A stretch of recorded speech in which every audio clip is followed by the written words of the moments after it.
आज की ये कहानी सिर्फ एक महिला की नहीं, बल्कि उस सवाल की है जो पूरे सिस्टम पर खड़ा होता है। क्या वर्दी कानून से बड़ी हो गई है? क्या रसूख और पहुंच के दम पर इंसाफ को दबाया जा सकता है? लोक स्वामी मोजो में आज हम आपको मिलवाने जा रहे हैं मुंबई की उस पीड़ित महिला से, जिसने एक वर्दीधारी अधिकारी पर शादी का झांसा देकर शारीरिक शोषण करने जैसे गंभीर आरोप लगाए हैं। मलाड पुलिस थाने में मामला दर्ज है, सबूत होने के दावे भी हैं। लेकिन सवाल ये कि आखिर आरोपी अब तक खुलेआम क्यों घूम रहा है? पीड़िता का आरोप है कि प्यार, भरोसा और शादी के नाम पर उसके साथ सालों तक धोखा हुआ, और जब उसने आवाज उठाई तो उसे अकेला छोड़ दिया गया। देखिए लोक स्वामी मोजो की ये विशेष बातचीत, जहां पीड़िता पहली बार खुलकर बता रही है अपनी पूरी दर्दनाक दास्तान। मैं मुंबई में रहती हूँ पूरे परिवार के साथ। और जो दीपक शर्मा है वो 2021 से मेरे टच में आए थे सोशल मीडिया से, लेकिन मैंने बात नहीं की। 2022 में वो किसी के साथ मुंबई आए थे तो मेरी मुलाकात हुई उनसे यहाँ पे। तो फैमिली में घर पे आए, फैमिली में सबके नंबर शेयर किए। तो उन्होंने 8-10 दिन बाद ही मेरे से ऐसी बातें करनी शुरू की कि हम लोग शादी करेंगे, हम लोग ये करेंगे। यार मैं बोली ये क्या, 10 दिन में थोड़ी ना कोई शादी कर लेता है किसी से, और मैं फैमिली वाली हूँ तो ये पॉसिबल ही नहीं था। वो भी फैमिली वाले थे। तो ऐसे होते हुए सर 1.5 साल निकल गया। जी वो शादीशुदा थे और मैं डिनाई करती रही 1.5 साल तक। तो वो पूरी फैमिली को उन्होंने भरोसे में लिया कि नहीं, हम मेरे को गलत रिश्ता रखना नहीं है, मेरे को शादी करनी है और हम लोग शादी करेंगे। तो मैंने बोला आप ऑलरेडी शादीशुदा हो? तो बोले नहीं, मैंने साले को बोल दिया डिवोर्स के लिए, मेरा बीवी से 5 साल से कोई रिश्ता नहीं है। इस मामले में इनसे आपकी कोई बातचीत हुई? सर बातचीत हुई है। जब 4 साल तक रिश्ता चला तो इन्होंने मेरे को 10 अगस्त 2025 को मेरे को इन्होंने दिल्ली बुलाया, क्योंकि मेरी फैमिली का प्रेशर था कि 4 साल हो गए, 5वां साल चालू है, उससे पूछो क्या करना है। तो मैंने बोला तो बोले कि फोन पे बात नहीं होती है, आप दिल्ली आ जाओ। मेरे को बार बार दिल्ली बुलाते थे कि जब फैमिली का प्रेशर होता था तो बार बार बोलते थे दिल्ली आ जाओ, फोन पे बात नहीं होंगे। तो मैं जाती थी दिल्ली, तो वहाँ कभी कुछ बोलते थे, कभी कुछ बोलते थे, ये प्रॉब्लम वो प्रॉब्लम बोल के कर। आपके दिल्ली आने जाने का खर्चा दीपक शर्मा देते थे क्या? Sir I am a businesswoman, तो मैं अपना खर्चा उठाने के लिए सक्षम हूँ। मुझे किसी के पैसे का कुछ वो नहीं था, मैं अपना खर्चा खुद उठाती हूँ। इन दिनों जो बात सुनने में आ रही है कि पैसे के लिए आपने ये आरोप लगाए हैं। नई लोगों को पता होता तो फिर कुछ भी बोलते हैं ना, वो तो मैं जानती हूँ और वो दीपक शर्मा जानते हैं कि मैंने उनसे कुछ लिया है कि नहीं लिया है। और रही नेम फेम की बात, तो मैं मुंबई में रहती हूँ जहाँ पे सब लोग नेम फेम के लिए लोग आते हैं, और मैं उस दुनिया में 17 साल से हूँ, तो मेरे को नेम फेम की जरूरत होती तो मैं आपके सामने ऐसे नहीं बैठती। दूसरी बात, जब 10 अगस्त को उन्होंने मुझे बुलाया तो मैं 4 दिन थे हम लोग साथ में। जब बार बार शादी करेंगे शादी करेंगे, जब फैमिली को तो भरोसे में ले लिया ना, तो मैंने उनको बोला कि अभी क्या करना है। तो मुझे उन्होंने बोला कि जब मैं आपके साथ रिश्ते में आया था तो मेरी बीवी से मेरे रिलेशन अच्छे नहीं थे, अभी मेरी बीवी से मेरे रिश्ते अच्छे हैं, तो ये पॉसिबल नहीं है। यही बात सर उन्होंने पुलिस को भी यही बात बोली है कि मैं था रिलेशन में। मतलब आपके साथ शादी का झांसा देकर शारीरिक शोषण करता रहा? शोषण सर, शादी का झांसा देके, और वो हमेशा यही बोलते थे। मैं घर में बोलती थी कि ये सही नहीं है, फैमिली के सामने इंसल्ट होती है कितना अगर किसी के साथ आप एक रूम में सो रहे हो।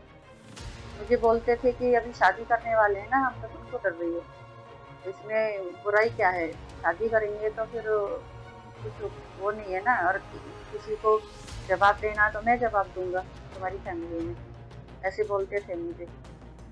मुंबई आकर वो आपके घर या कहाँ रुकते थे? घर पे ही रहते थे, क्योंकि शादी करने वाले थे ना हम लोग, वो मुझसे शादी करने वाले थे, तो एक ओपन थी चीजें फैमिली में। विवाद फिर कब बढ़ा?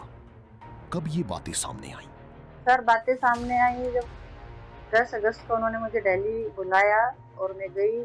तो मैंने पूछा कि फैमिली का प्रेशर है, आपने शादी का वादा किया सारी फैमिली के सामने, मेरे सामने, आप मेरे को शादी का झांसा दे के अपनी लाइफ में लेके आए, रिलेशन बनाया। तो बोले कि वही कि मेरी बीवी से रिश्ते अच्छे हो गए, अभी पॉसिबल नहीं है। तो इसमें क्या करूँ मैं? इस बारे में इनकी पत्नी से आपकी बातचीत या मुलाकात हुई? सर मुलाकात नहीं हुई, उसके बाद मैंने इनकी वाइफ को टच किया और मैंने इंस्टाग्राम पे मैसेज किए उनको कि ऐसे-ऐसे है, दीपक आते हैं बॉम्बे। तो उन्होंने बोला कि किसी से रिलेशन रखना बड़ी बात नहीं है आज के टाइम में, और मैं 12 साल से उनके साथ में हूँ।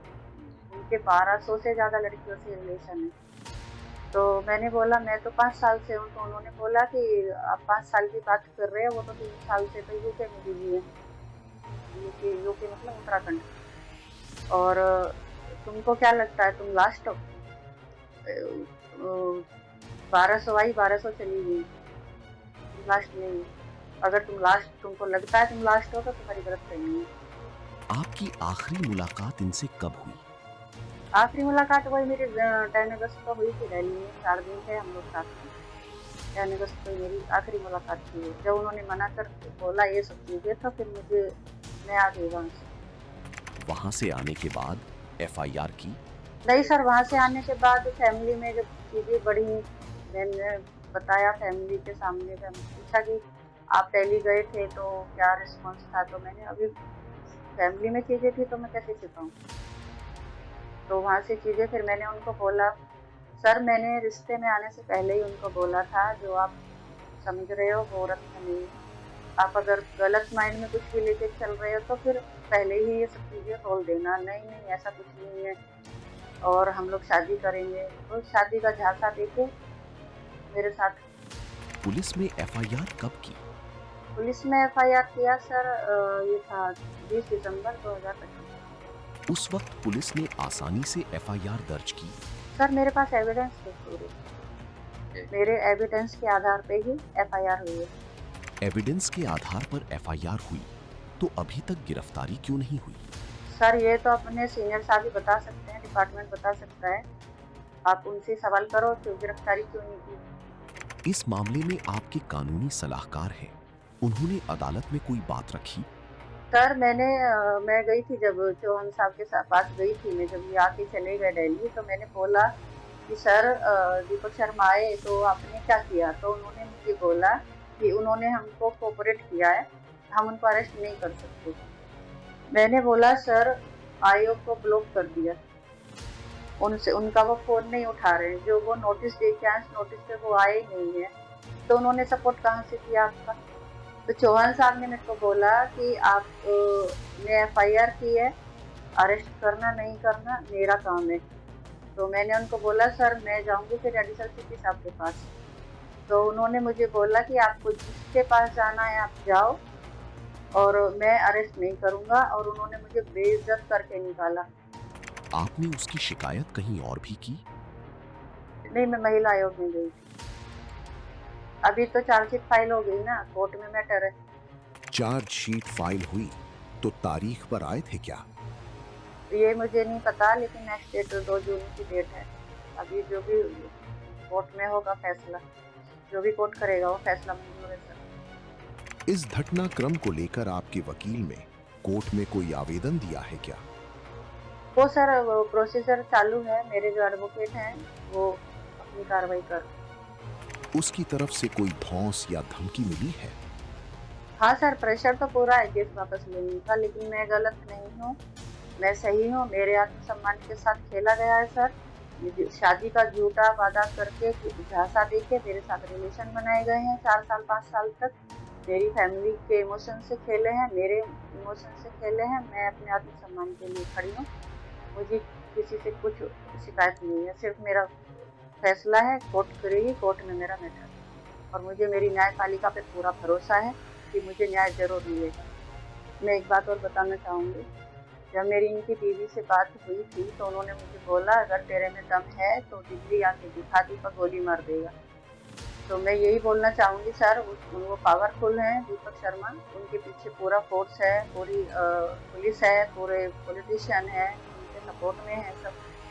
तो कल अगर मेरी फैमिली को या मुझे कुछ भी होता है तो उसके जिम्मेदार सिर्फ दीपक शर्मा होंगे। मैं सर इतना ही बोलना चाहूँगी। और सर यही नहीं है, मेरे पास अदर लड़कियों की चैटिंग है जिनसे दीपक शर्मा वल्गर बातें करते हैं, उनसे वर्जिनिटी पूछते हैं कि तुम वर्जिन हो, तुम ड्रिंक करती हो, तुम ये करती हो, जो भी सोशल मीडिया पे चल रहा है। बाकी लड़कियों के साथ वीडियो कॉल के फोटो हैं, जो बाकी वो वीडियो कॉल करते हैं, बाकी वीडियोस हैं, उनके साथ फोटोज हैं, वो सब मेरे पास एविडेंस है। आप जिसे वर्दी वाला कह रही हैं, उसके बारे में आपने जानने की कोशिश नहीं की कि वो दिल्ली में तिहाड़ जेल में किस पद पर है? सर मैंने कभी जानने की कोशिश नहीं की, मुझे तो जो झूठी पिक्चर दिखाई गई थी सिर्फ वही मैंने देखी। क्योंकि मैं अगर सर किसी भी रिश्ते की बुनियाद विश्वास होता है। अगर आपका विश्वास 1% भी इधर उधर है तो वो रिश्ता, मैं उसको रिश्ता नहीं मानती हूँ। तो मुझे जब वो झूठी कहानियां बना के शादी का झांसा दे के सारी चीजें करके रिश्ते में लेके आए तो मैंने उन चीजों पे बिलीव किया। इसलिए मैंने कुछ भी जानने की कोशिश नहीं की। अब वो एसीपी हैं, जेलर हैं, या आईपीएस हैं, या दीपक शर्मा है, क्या है वो आप लोग देखो। मैंने कभी नहीं, अभी तो मेरे को किसी भी चीज पे भरोसा नहीं है। जब ये बातें सामने आईं, तो उनके विभाग के किसी वरिष्ठ अधिकारी ने आपसे संपर्क किया है? सब उन्हीं के सपोर्ट में है सर, मेरे से क्या करेंगे, एक औरत को दबाया जा रहा है। सब उन्हीं के सपोर्ट में, पूरे उनके अधिकारी, अपने अधिकारी, पॉलिटिशियन, सब तो उनको आरोपी को बचाने में लगे हैं ना सब कि भाई आप जाओ और लड़कियों के साथ खिलवाड़ करो, औरतों के साथ शादी के झांसे देके उनके शारीरिक शोषण करो आप, और जब आपकी हवस पूरी हो जाए तो आप उनको गाली गलौज करके छोड़ दो। ये ऐसी कौन सी हस्ती है जिसके पीछे इतने लोग सपोर्ट के लिए खड़े हैं? सर ये तो आप देखो ना, मैं भी जानना चाहती हूँ कि हस्ती क्या है, मुझे भी नहीं पता, मैं बहुत दूर रहती हूँ। आप देखो कौन सी हस्ती है, उनको मैं भी देखना चाहती हूँ। 5 साल इनके साथ रिश्ता रहा। इस दौरान आपको कभी पता चला कि किन नेताओं के साथ इनके ताल्लुकात रहे? सर मैं उन चीज़ों में जाती नहीं हूँ, लेकिन जो उनके पोस्ट पे हैं वो उनको दिखा दिखा के, उनका नाम ले लेके लड़कियों को डराते हैं, धमकाते हैं और रिश्ते बना के और छोड़ देते हैं गाली गलौज करके। जो मेरे पास अभी एविडेंस आए मैं आपको दूंगी, रिपोर्ट में जमा करूंगी। कौन ऐसे नेता हैं? सर मैं नाम नहीं लूंगी बिल्कुल भी। आप निकालो, आप ये देखो कि नेता अभी पुलिस वालों ने अरेस्ट नहीं किया है, तो किसी पॉलिटिशियन के दबाव में नहीं किया है या किसी डिपार्टमेंट का फेवर कर रहे हैं, तो उसमें आप आइडिया लगा सकते हो। अगर एक वर्दीधारी पर इतने गंभीर आरोप लगते हैं, अगर पीड़िता इंसाफ के लिए दर दर भटकती है और अगर सिस्टम खामोश बना रहता है, तो सवाल सिर्फ एक आरोपी पर नहीं, पूरे तंत्र पर खड़ा होता है। फिलहाल आरोप गंभीर हैं, जांच और कानूनी प्रक्रिया जारी है, लेकिन इस कहानी ने एक बार फिर ये सोचने पर मजबूर कर दिया है कि महिलाओं की सुरक्षा सिर्फ भाषणों में है या सच में सिस्टम उन्हें न्याय दिलाने के लिए तैयार है।